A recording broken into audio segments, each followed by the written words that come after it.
नमस्कार बंधुगण।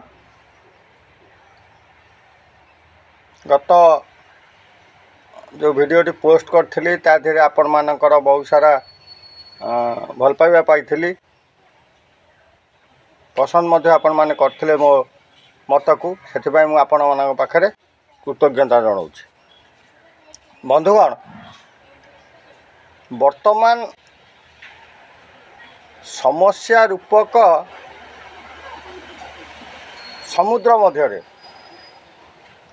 बर्तमान सारा राज्य आमर उबुटुबु हो समस्या बहुत गुड़िया समस्या अच्छी। सामाजिक समस्या अच्छी, आपणकर आर्थिक समस्या रही, कृषक मानकर समस्या रही, श्रमजीवी श्रमिक मानकर समस्या रही, कर्मचारी मानकर मध्य समस्या रही। किंतु जेहेतु मु जने श्रमिक कर्मचारी नेता सेथिपाई मु बेसिकाली मोर जो कम्युनिटी रहिले श्रमिक कर्मचारी मु तारी ऊपर आज मु मोर मत रखी एवं निश्चित भाव आशा रखी आपणकर सुचिंतित मंतव्य देवे। बंधुगण, गत काली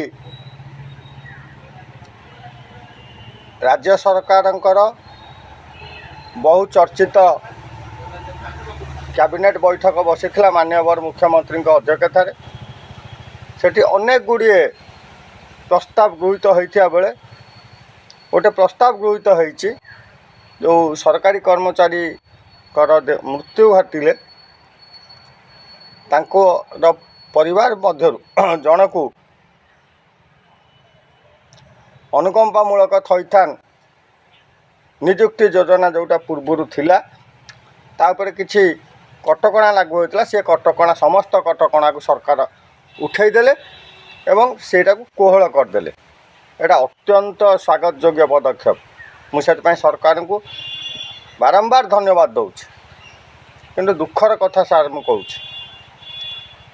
जो माने सरकार अधीन अस्थायी भाव में दैनिक मजूरी भित्तिरे काम करुचंती, जो माने सरकार अधीन तृतीय पक्ष माध्यम नियुक्ति प्राप्त होई से माने सरकार को अंशविशेष साजिचंती कर्मचारी भाव में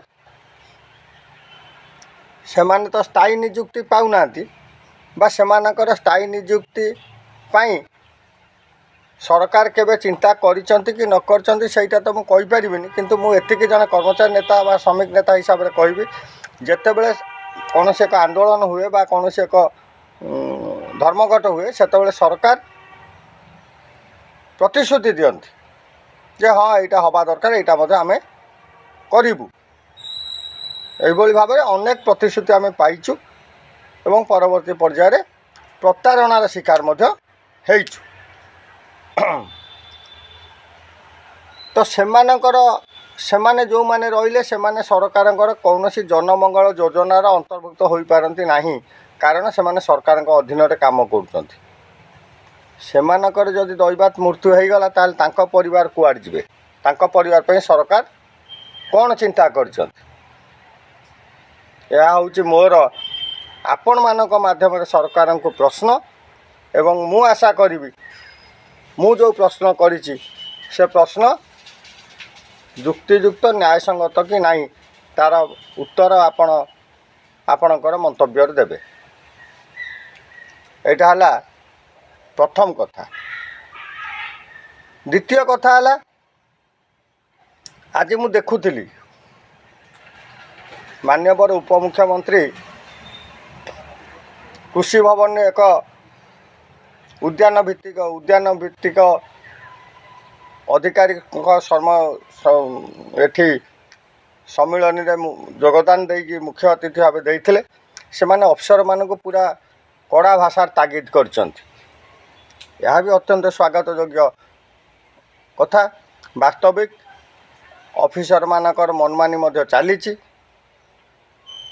एटा को मध्य अस्वीकार करी हब नाही।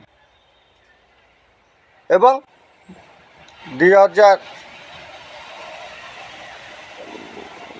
ଆପଣଙ୍କର 26ରେ ବଜେଟ୍କୁ ସେମାନେ ଦ୍ୱିଗୁଣିତ କରିଛନ୍ତି। 7,000 କୋଟିରୁ ହାରାହାରି 14-15,000 କୋଟିକୁ ସେ ବୃଦ୍ଧି କରିଛନ୍ତି। ଏକଥା ବି ମାନ୍ୟବର ମୁଖ୍ୟମନ୍ତ୍ରୀ ସ୍ୱୀକାର କଲେ।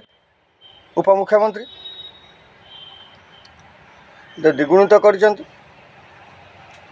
57ଟି କୋଲ୍ଡ ଷ୍ଟୋର୍ ହେବା ଜାଗାରେ ଗୋଟିଏ କୋଲ୍ଡ ଷ୍ଟୋର୍ ପୁରୀରେ ହେଇଛି। ଏଥିପାଇଁ ସେ ବହୁତ ଦୁଃଖ ପ୍ରକାଶ କରିଛନ୍ତି। ବାସ୍ତବିକ ମନ୍ତ୍ରୀ ତାଙ୍କର କର୍ତ୍ତବ୍ୟ ସମ୍ପାଦନ କରିଛନ୍ତି, ସେଥିପାଇଁ ସେ ଧନ୍ୟବାଦର ପାତ୍ର। ଏଠି ପ୍ରଶ୍ନ ଉଠୁଛି ଯେ ବଜେଟ୍ ଦ୍ୱିଗୁଣିତ ହୋଇଗଲା, କର୍ମଚାରୀ ସଂଖ୍ୟା ଦ୍ୱିଗୁଣିତ ମାଇନସ୍ ହୋଇଯାଇଛି।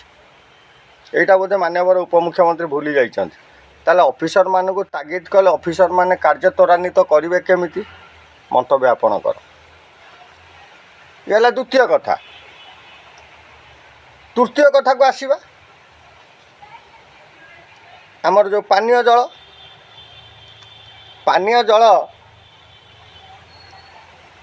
ଯେଉଁ ବିଭାଗ ରହିଛି, ଦୁଇଟା ବିଭାଗ, ସହରାଞ୍ଚଳ ପାଇଁ PHD ବା ଜନସ୍ୱାସ୍ଥ୍ୟ ଏବଂ ଗ୍ରାମାଞ୍ଚଳ ପାଇଁ ଗ୍ରାମ୍ୟ ଜଳ ଯୋଗାଣ ଓ ପରିମଳ ବ୍ୟବସ୍ଥା ରହିଛି।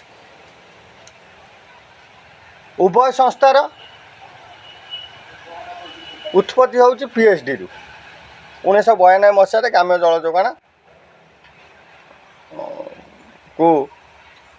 ବିଭକ୍ତିକରଣ କରାଗଲା।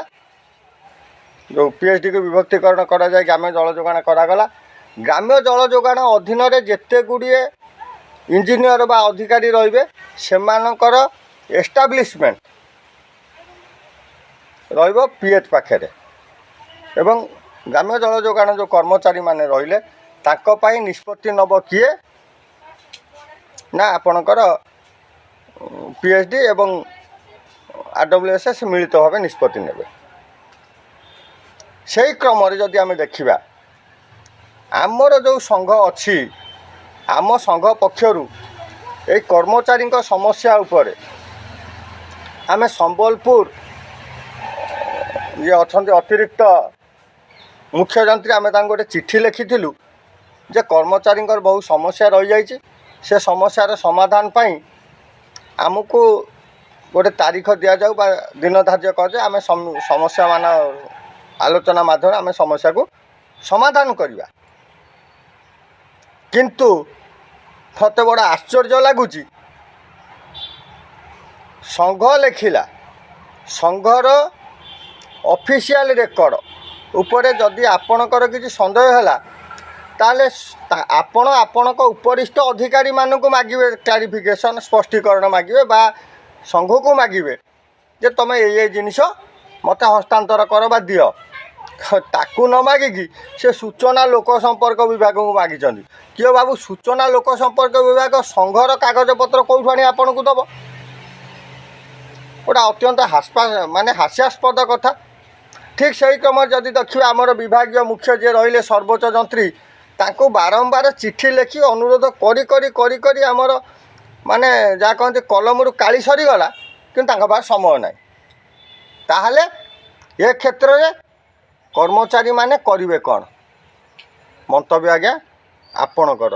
ରହିଲି, ନମସ୍କାର, ଜୟ ଜଗନ୍ନାଥ, ବନ୍ଦେ ଉତ୍କଳ ଜନନୀ କ୍ଲବ୍ ଜିନ୍ଦାବାଦ। ଧନ୍ୟବାଦ।